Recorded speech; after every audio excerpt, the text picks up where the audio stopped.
Howdy gamers, let's talk about the runes for Azir mid lane. Azir's in a weird spot right now. Compared to most control mages, he like lacks a lot of identity in terms of like what he can do, and runes really don't like give him enough value. The most common pages I see are like Lethal Tempo, Electrocute, and Conqueror. The healing from Conqueror barely matters. The stats you get are alright, but like stacking it up is kind of unrealistic. Lethal Tempo suffers from the same thing where in the laning phase, Azir wants to poke the enemy, and then late game, you kind of get enough attack speed through itemization and then through your passive as well.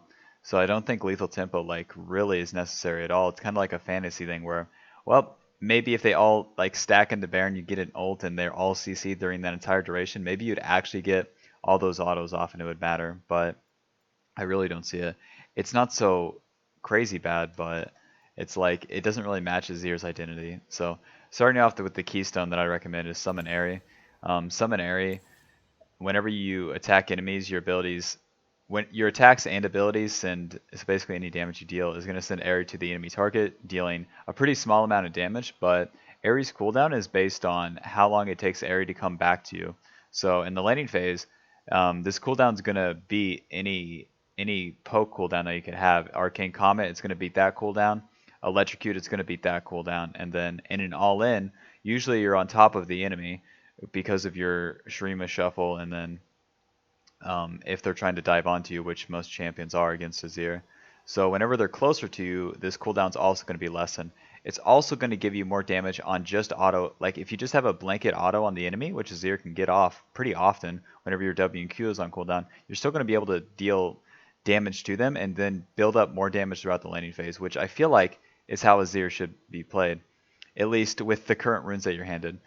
Second rune is going to be, and then with Seminary too, you don't get any value out of the shielding part. It's just for this like minuscule amount of damage that builds up over time throughout a laning phase, and then through that you should be able to build up a laning advantage, and then you transition and scale into the lane with or into the game with items, not with your keystones. So that's like a big part of these runes I'm going to be recommending is like if you're not winning the lane with them, you're going to be losing even harder, but Azir's already losing in a lot of cases anyways. So this gives you the tools to win lane like harder and then actually be able to transition into mid late game.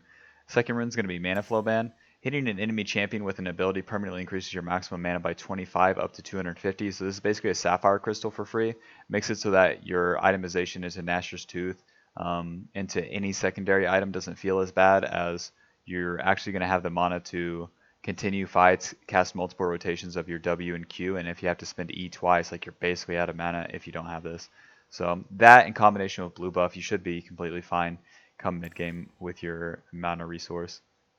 Nimbus Cloaks is an interesting option for a lot of control mages, as it makes it so that running Cleanse and Barrier is more effective, as you gain bonus movement speed whenever you cast them, and it just helps you escape more.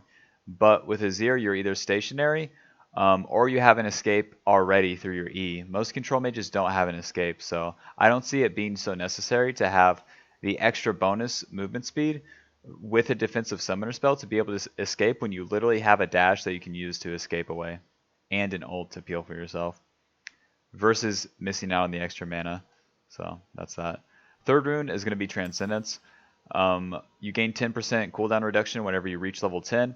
And you reach level 10 faster than anyone in the game, being the mid laner. And this, in combination with Nashor's Tooth, is going to put you at 30% CDR pretty early in the game. And that feels so nice for Azir, as, again, it just helps you get multiple rotations of your W and Q off throughout fights. And that just equates to more damage. Missing out on Absolute Focus isn't really that bad, as primarily early game you're going to be dealing damage based on your auto attacks and then just your WQ poke. So missing out on that little bit of AP early is so worth the trade-off of getting 10% cooldown reduction for free at level 10. Fourth rune is going to be Scorch. Since you're already running the Aerie page, you're pretty much committed to trying to win the lane, and with Scorch, your abilities just simply deal more damage, and it's only on a 10-second cooldown. So literally every single time your Q is up, you're going to be dealing more damage with it. So with Summon Aerie plus Scorch, you use these two to just deal more damage to the enemy with the poke that you're already going to be using. So your WQ and your auto attacks, it's just going to be simply dealing more damage. And then through that more damage dealt, it's going to put you in a better lane state. Because if you don't have like an HP advantage against the enemy laner as Azir, it makes things very awkward in most cases. So that's why I recommend those. And then for secondary runes, it's going to be Magical Footwear and Cosmic Insight. Magical Footwear, at 12 minutes you get boots for free, and then this cooldown is reduced by 45 seconds every kill and assist you get. And then the boots also give you plus 10% movement speed on top of that. So you're basically just offsetting the cost of boots. Azir has to get either Sorkpin boots or Berserker Greaves, which are pretty expensive. And he wants to complete Nashor's Tooth at a relatively like nice time. So by offsetting the cost of boots, you just accelerate your itemization timings, and not having boots in the laning phase doesn't matter like at all. Usually you're going to be building like double Dorans into Nashor's Tooth anyways, so you're not missing out on anything. And again, it's just for accelerating into the mid game. Because if you're winning the lane with this, and then you have the boots for free, and then you have the bonus mana for free, and then the CDR for free, and then with Cosmic Insight, you're going to get 5% cooldown reduction on your abilities, summoner spells, and items. Mostly just useful for your abilities, really. This in combination with Transcendence is going to put you at 35%, so basically right near the CDR cap. And then again, with Cosmic Insight, you're going to have the 5% from level 1 though. So this is going to make it so that, again, just going to be able to get more WQs off faster. And the more you get off, the more damage you deal. And the more damage you deal, the better lane state you have with Azir. So that's that. And then with Adaptive Runes, it's going to be Adaptive Force, Adaptive Force. And then depending on your lane matchup, you want to switch up these last rune. 6 armor, obviously going to help you into AD matchups, champions like Zed, Talon, Lucian, etc.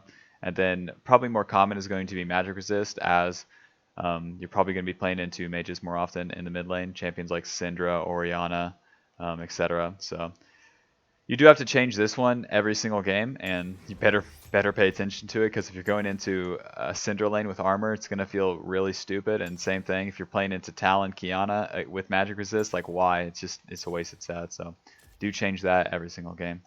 So yeah, these are the runes I recommend on Azir. They're a far cry from anything I see on like even what pros are running, but I do think that it's probably the best for what Azir wants to accomplish in the laning phase, and then that's about the only purpose I see him having over other champions anyway. So if you have any questions, leave them in the comments. Oh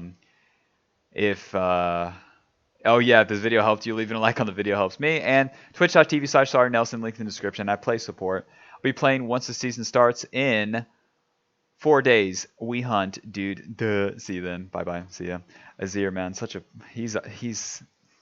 he had his time, man. He can go. Whatever. To the sands. Bye bye.